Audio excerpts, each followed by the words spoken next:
She's experienced, confident, and I can't stop noticing the way she moves. What happens when a yoga class bends more than just my body?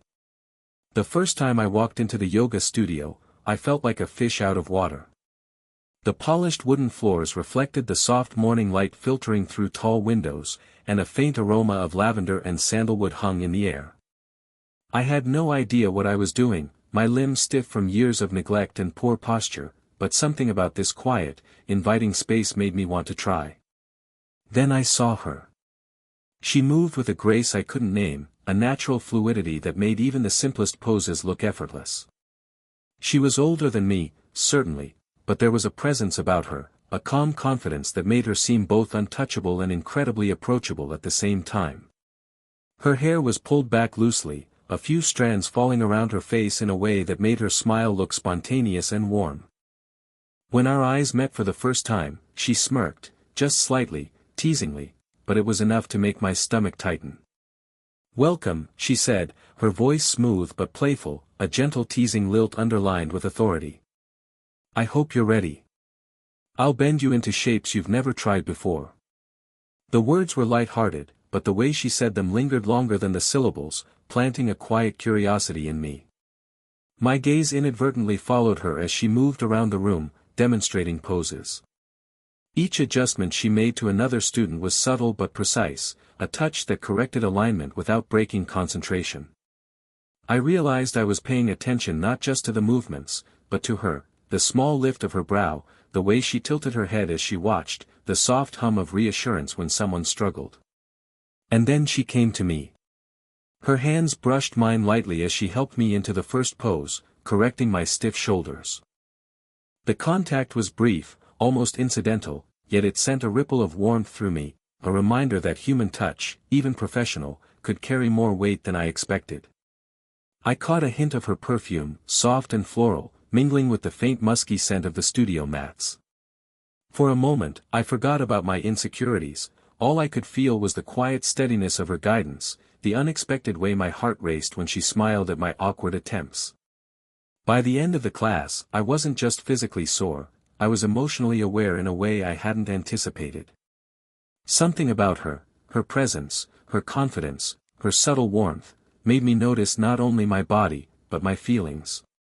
And though we only exchanged a few words, I couldn't stop replaying that smirk, that quiet promise hidden in it, in my mind. I knew then that this yoga class was going to be more than just an exercise in flexibility, it was the beginning of something I didn't yet understand, but already couldn't resist. The second class felt different from the first. I arrived a little earlier, trying to convince myself it was for stretching, for fitness, anything but the anticipation of seeing her again. But as soon as I stepped into the studio, the faint scent of essential oils and the warm, wooden floors under my feet reminded me why I was here, and why I couldn't stop thinking about her. She was already moving across the mats, adjusting a student's alignment, her hands gentle but assured. The sunlight from the windows highlighted the soft curve of her neck and the effortless sway of her body as she demonstrated poses. Her eyes found mine across the room, and that familiar smirk appeared, as if she knew something about me I hadn't even admitted to myself yet. "Today, we'll work on opening up the shoulders, and maybe your stubborn hips," she said, a teasing edge in her voice. Even in her words, there was warmth, an invitation to relax, to trust. As we moved into the first pose, she came over to adjust me. Her hands brushed mine as she guided me into alignment. The touch was fleeting, but precise, her fingers pressing gently against tense muscles, and suddenly I was aware of every nerve ending in my body.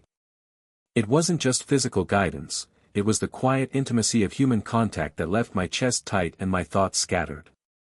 "You're holding too much tension here," she said softly, her hand lingering briefly on my shoulder. "Try to let it go, feel it release." Her voice had a calm authority that made it impossible to resist. I inhaled, feeling the stretch deepen, her presence grounding me more than the pose itself ever could. Throughout the class, her attention was precise and personal. A brush of her hand here, a gentle correction there, a glance that lingered just long enough to make my heart beat faster. I noticed how her expression softened when I managed a pose correctly, a quiet pride in her eyes that felt almost like a private acknowledgement between us. The room seemed smaller, the sunlight warmer, the air heavier with anticipation, even though neither of us said anything beyond the usual instructions. By the end of the session, I was sore in muscles I hadn't known existed, but also painfully aware of the subtle electricity that seemed to spark every time our hands met, every time her proximity made my chest tighten with unspoken feelings. Her smirk at the final pose, playful and knowing, stayed with me long after I left the studio. I realized then that yoga was no longer just a physical practice for me.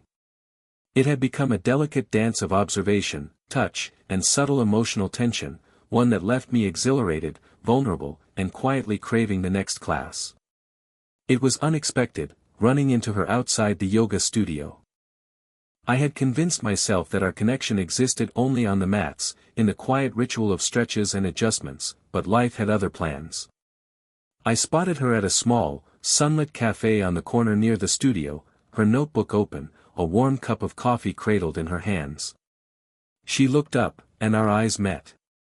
That familiar smirk played on her lips, teasing and knowing, and my chest tightened in that unmistakable way I had learned to associate with her. "Fancy seeing you here," she said, her voice carrying the same calm authority, but softer now, unguarded in the casual setting. I smiled awkwardly, fumbling for words that didn't come naturally. I needed coffee after class," I managed. She laughed, a soft, melodic sound that made the cafe feel warmer, cozier, as though the chatter and clinking cups faded into the background. We ended up sitting at the same table, a spontaneous choice neither of us seemed eager to question. Conversation flowed, lighter than the tension in the studio, yet with an undercurrent of subtle curiosity. She asked about my work, my mornings, even my awkward attempts at perfecting poses, and I found myself opening up more than I expected. There were small moments, fleeting but significant, when she handed me my coffee, her fingers brushed mine for a heartbeat longer than necessary, leaving a warmth that lingered on my skin, when she leaned slightly closer to read something on my phone, the faint scent of her perfume mingled with the aroma of roasted beans, intoxicating in its subtlety. I noticed her eyes studying me, not critically, but with a quiet attentiveness, as though she were cataloging details that no one else saw. The way she tilted her head when listening, the way her lips curved in that knowing smirk, the faint crease in her brow when she concentrated, it all drew me in. Each detail seemed deliberate and effortless, and each detail made me more aware of my own reactions. By the time we parted, I felt something I hadn't expected, a budding awareness that our connection extended beyond the studio. The age gap was present in our perspectives, our experiences, yet it only added depth to the fascination I felt. She moved through the world with a confidence and serenity I admired, and I was drawn to it, silently wanting to be a part of it, even if only as an observer for now. Walking away, I replayed the morning in my mind, her laugh, her gaze, the gentle brush of her hand. I realized that yoga had been only the beginning. She had found a way to leave her imprint on my thoughts, and now, outside the studio, the pull between us had grown stronger, quiet but impossible to ignore. The private session was quiet, almost serene, the studio bathed in the soft glow of late afternoon sunlight filtering through the blinds. I had asked for an extra session to work on flexibility, but now, as she guided me into a challenging pose, I realized the session was becoming more than physical. "Relax your chest, and let your shoulders fall," she murmured, her voice calm yet intimate, close enough that I could feel the warmth of her breath near my ear. I hesitated, unsure if I was doing it right, my body stiff and uncooperative. She noticed immediately, stepping closer, her hand brushing mine as she adjusted my posture. "You're holding too much tension," she said softly, her touch steadying me. "It's okay. Let it go. Just a little at a time." Her words carried a reassurance I hadn't expected. It wasn't just about yoga, it was about feeling safe enough to be imperfect, to expose vulnerability in front of someone who didn't judge, only guided.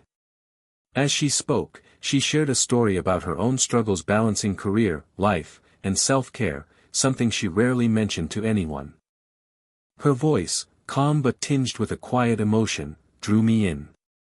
I could hear the subtle tremor in her laughter when she recalled a particularly challenging period, and I felt a connection deepen in a way words alone couldn't create. I realized I was noticing everything, the faint scent of her perfume mixing with the studio's warm, earthy aroma, the softness of her hands as they hovered near mine to guide, the way her eyes lingered on mine with patience and understanding. There was a rhythm to her presence, a grounding energy that made the muscles in my body relax while simultaneously stirring something unspoken in my chest. When we paused for a moment, sitting on our mats to catch our breath, our hands accidentally brushed. It was brief, almost accidental, but I felt a jolt of awareness, an unspoken acknowledgement that this was no ordinary teacher-student interaction. I found myself wanting to share something more, but the hesitation in my voice mirrored hers. We both sensed the age difference, the potential judgments from the outside world, and yet there was a magnetic pull neither of us could deny. By the end of the session, I left feeling lighter, not just in body, but in spirit. Yoga had given me flexibility, yes, but more importantly, it had offered a window into the subtle, complex world of connection. The way she moved, the warmth of her guidance, the quiet honesty in her voice, it all made me acutely aware of the emotions growing between us. For the first time, I understood that vulnerability could be a form of intimacy, and that this slow, careful unfolding was far more intoxicating than any instant attraction could ever be. I was beginning to realize, this was more than yoga. After another challenging class, I lingered in the studio longer than usual, pretending to tie my shoes while secretly hoping she wouldn't leave just yet. The sunlight was softer now, filtering through the blinds in golden streaks, painting the wooden floor in warm hues. She moved around, tidying mats and props with a quiet elegance, her movements fluid and unhurried. Even the mundane act of picking up a rolled-up yoga mat seemed graceful, effortless, and magnetic. "You're staying late," she observed casually, her tone light but carrying that familiar smirk that always made my chest tighten. "I just wanted to make sure I got the poses right," I mumbled, suddenly aware of how awkward I sounded. She laughed softly, a warm, melodic sound that wrapped around me like a comforting blanket. "Well, you're improving," she said, walking closer to demonstrate a final stretch. Her presence was overwhelming in the best possible way, the subtle warmth radiating from her made the air between us feel charged yet safe. We ended up sitting side by side on our mats, sipping water in silence. Neither of us seemed eager to break it. Our proximity felt intimate, but not in an obvious way, just a shared quiet, a rhythm of breathing and subtle movements. I noticed the way her shoulder brushed mine occasionally, just enough to make my pulse quicken, the faint scent of her perfume mixing with the earthy aroma of the studio. Then it happened, a small, almost accidental touch. Our hands met as she reached for her water bottle, and we held it just a fraction longer than necessary. The warmth from her skin lingered on mine, and my body reacted before my mind could catch up. I felt a jolt of awareness, a reminder that this connection wasn't just emotional, it was physical, subtle yet undeniable. Her eyes met mine, and for a moment, everything else faded. No words were exchanged, but there was a silent understanding. She knew I noticed, and I knew she noticed me. Her smirk softened into a gentle smile, the teasing edge replaced by something warmer, more vulnerable. My chest felt tight, not from exertion but from the intensity of unspoken feelings hovering between us. When we finally stood to leave, there was a hesitation in both of us, a subtle reluctance to break the moment.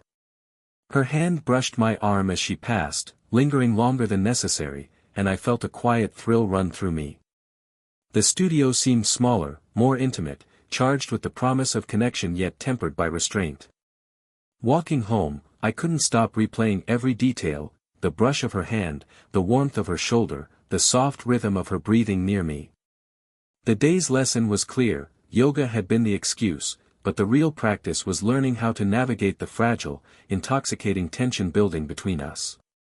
It was a late evening, the studio nearly empty, with only the faint glow of the streetlights filtering through the tall windows.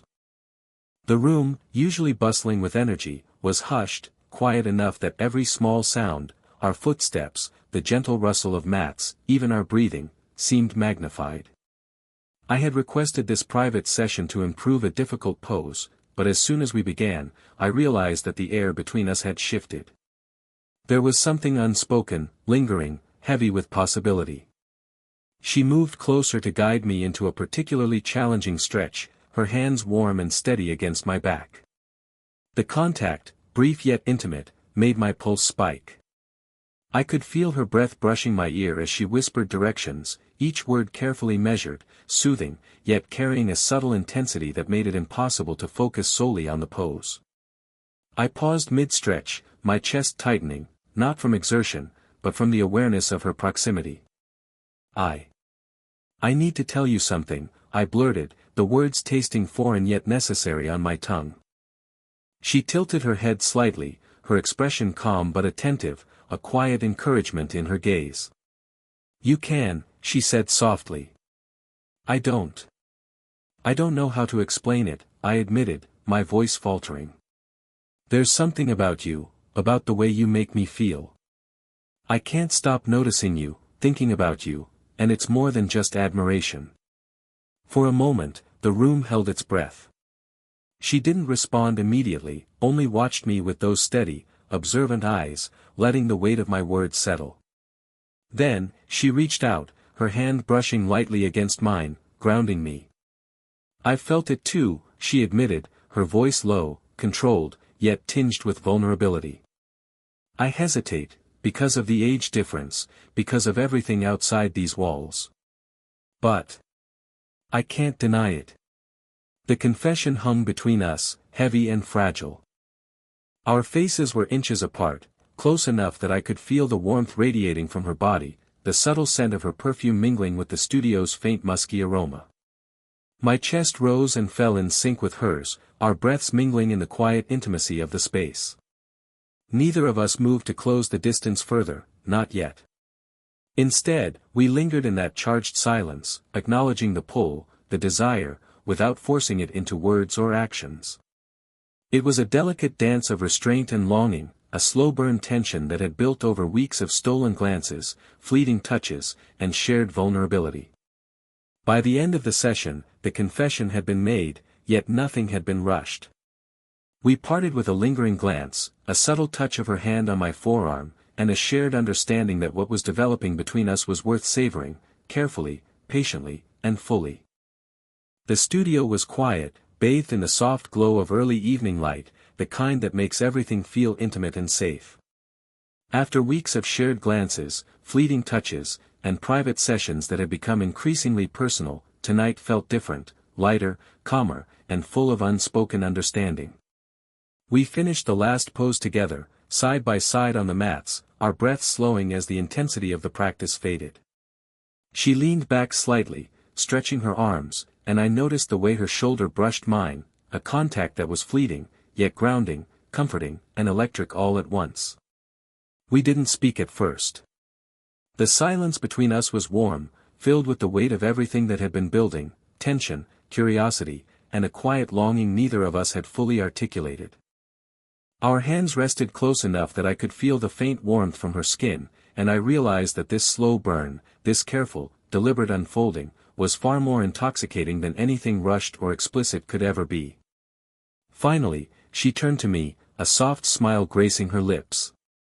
"You've improved so much," she said, her voice gentle, teasing just enough to make me smile. "Not just in the poses, but in everything." Her words weren't just about yoga. They carried weight, acknowledgement, and a subtle affection that left me momentarily speechless. I reached out, tentatively, and our hands met. This time, it wasn't accidental or fleeting. She didn't pull away. Instead, she allowed our fingers to intertwine lightly, the contact warm, reassuring, and intimate without crossing any boundaries.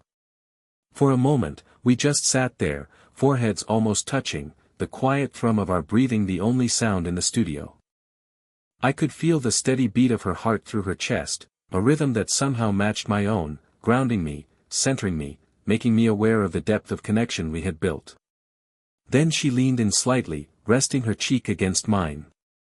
It was a gentle gesture, one of trust and tenderness, conveying more than words ever could. My hand moved lightly to her back, tracing a small, comforting circle, and I felt the warmth radiate through both of us, a quiet acknowledgement of desire, affection, and mutual understanding. We didn't need to speak of the future yet. In that moment, the tension, hesitation, and curiosity coalesced into something deeply satisfying, a shared intimacy, respect, and a promise that we would navigate this connection together, carefully and fully. Walking out of the studio, I felt lighter, yet profoundly aware of her presence lingering with me. The age gap, the societal expectations, all of it seemed less significant than the bond we had quietly nurtured. The slow burn had reached its gentle peak, leaving me with a sense of warmth, fulfillment, and anticipation for the journey ahead, one defined by patience, respect, and a love that had blossomed naturally, beautifully, and completely. If you loved this slow burn, age gap romance, don't forget to hit like and subscribe for more heartfelt stories. Comment below which moment in the story made your heart skip a beat, and share this video with someone who loves romance that builds slowly, naturally, and beautifully.